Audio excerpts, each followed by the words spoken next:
This is Alex Barron's latest case submission, number 656. It's a very interesting case. I think it's well worth your time to take a look at it. It was a upper anterior tooth with possible post-perforation repair, and Aleks did an apicoectomy on it and sent me the tip of the root. It's didn't look like a tooth amenable to any kind of retreatment. These are the CBCTs on it. A very large lesion, loss of facial bone. You can see where the post-perforation repair was perhaps done. There were symptoms in the tooth. There was lateral root lesions, possible root perforation. The opposing dentition was on natural tooth, and there was a sinus tract. These are his notes. And some extra notes here. The patient was willing to try an apico. I got the tooth. This is what the tooth looked like. It looked like it had some delaminated cementum. There were areas of resorption on the root surface. We did look at those. I didn't see anything out of the ordinary when we looked at the external root surface. But quite a bit of the cementum was missing from the root. That's the business end. This is looking at it from the coronal direction. You can kind of see where the post-perforation was.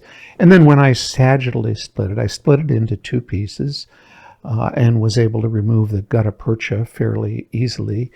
And it looked just like a mess in there. So it's hard to tell exactly what it is that we're looking at without really doing a scanning study on it. So that's the gutta percha that I removed, and these are the sputter-coated views of the tooth.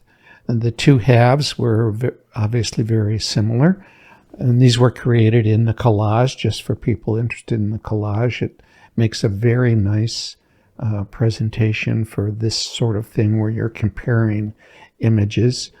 These slides were all done in the collage. So we're going to look at several areas here. It looked pretty much the same everywhere I looked. So you want to try to identify the optical pictures with the sputter-coated pictures.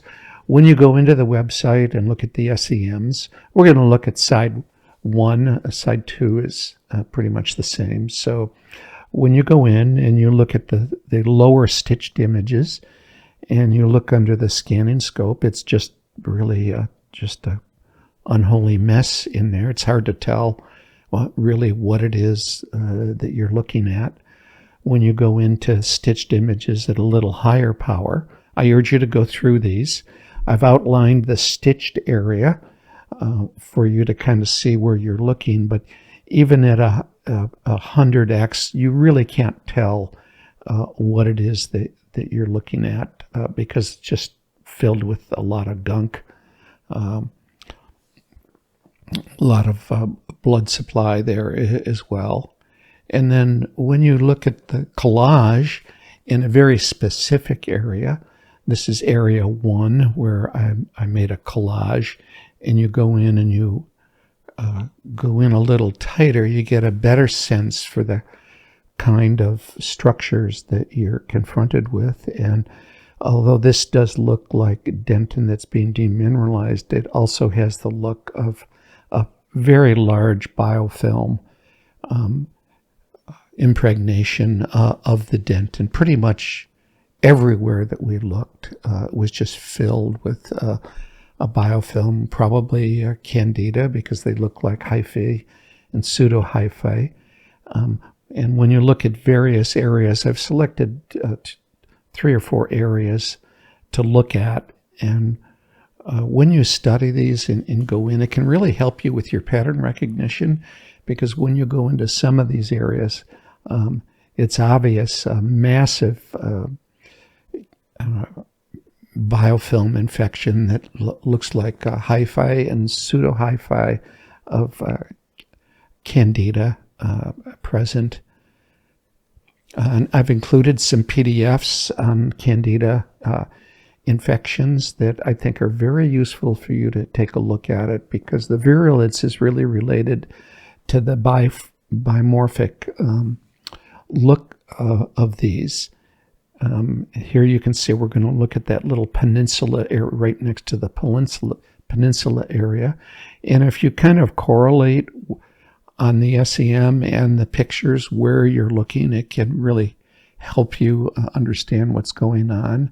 And here you see a more classic presentation of Candida-like infections, impregnation, that the papers will really help you understand better. It's very worthwhile reading some of those papers. Here we're near that delta look right next to it. So just to get your correlation of where you're looking, it can be very, very helpful. And comparing that to what the optical pictures look like can give you a sense for how to identify these type of areas much sooner than having to get very high mag pictures. So these are kind of classic Candida kind of presentation. And these are some of the papers that I've submitted on the website that can really help you with the polymorphic nature of Candida infections in the oral cavity that are really, really helpful in understanding what's happening. I can't imagine this case being successful, but I'm very interested in Alex's recalls on this case.